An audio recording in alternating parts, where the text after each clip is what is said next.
Why are markets pushing higher today? Oh, there must be some huge developments that is going on in the Middle East. Let's go ahead and check this out. What's going on, guys? It's Ricky. I hope that you guys are all having an amazing start to the week. It's been kind of slow over here. If you look at the overall NASDAQ market, one moment we're ripping up, then it's giving it back, then it's going back up. A lot of consolidation. If you look at the larger time frames, can't be surprised that markets found a support at the previous support range that we've been talking about for the past few weeks. Common support range, common resistance range. Last time on Friday, we did end up getting rejected at the moving average. We'll see if it happens again today.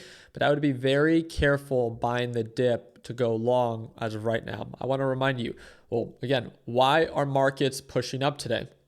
What are driving prices up? The White House today says that President Trump is speaking with European allies and many countries in the region over opening the Strait of Hormuz. My concern with this is that you can talk to as many European allies as you want, but guess who has control of the Strait of Hormuz? It's Iran. And if we have not settled with Iran, what makes you think that they're going to open it up? This is the part that just doesn't make sense to me. It's just like last week when he stated that, hey, the war in Iran is pretty much complete. That drastically caused oil prices to drop and caused equity markets to go up. But then what happened 2 days later? Oh no, he took back that statement and then stated that no, this war can go on for another 3 to 4 weeks. So what's the truth now? Is all he's saying on a weekly basis, especially Mondays, saying anything to drive oil prices down because it makes him look bad, and then an effort to drive equity markets back up? For what? 1 or 2 days just to give it all back? I want to remind you why markets go up and why markets go down. They go up when uncertainty gets removed. They go down when uncertainty presents itself. So please make sure that as you make a decision to, hey, I want to go long or I want to go short, that it actually is backed based off of data and not just based off of an impulse trade based off of a tweet that Trump sends and then just 24 hours later ends up taking back that comment.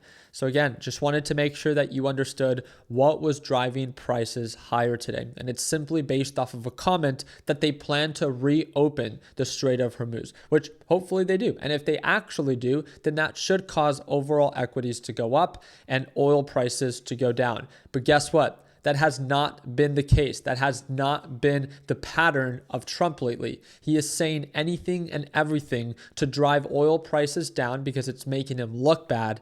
And in effort, markets go up.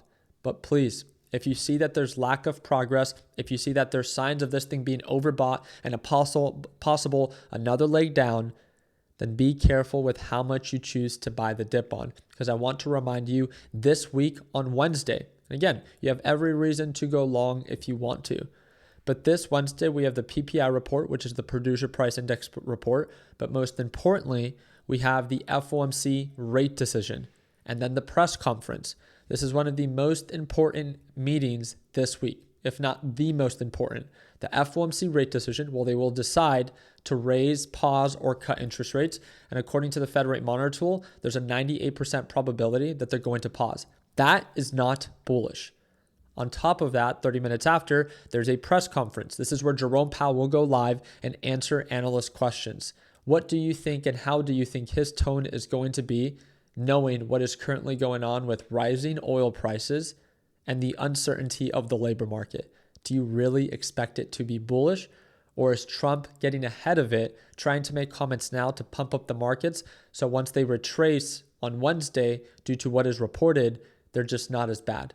Again, please be very careful with how much exposure you give yourself during uncertain times. Don't be afraid, but just be mindful of your exposure. But most importantly, don't use leverage. Again, I do plan to live stream the FOMC rate decision and the press conference for free on my YouTube channel. It doesn't matter if you're a bull or a bear. Again, this is a time where you really want to be paying attention to the market. So just another reason to subscribe. And hopefully I did my part in keeping you up to date. And if so, maybe you can consider dropping a thumbs up. Again, I do want to remind you, I trade live every single morning. We're always watching the markets right at market open. If you ever want to tune on into these live sessions, they're every day at market open. And it's the second link in the description to tune on in. Again, I hope that earned a thumbs up. Please consider subscribing. And like always, let's make sure that we end the year on a green note. Take care, team.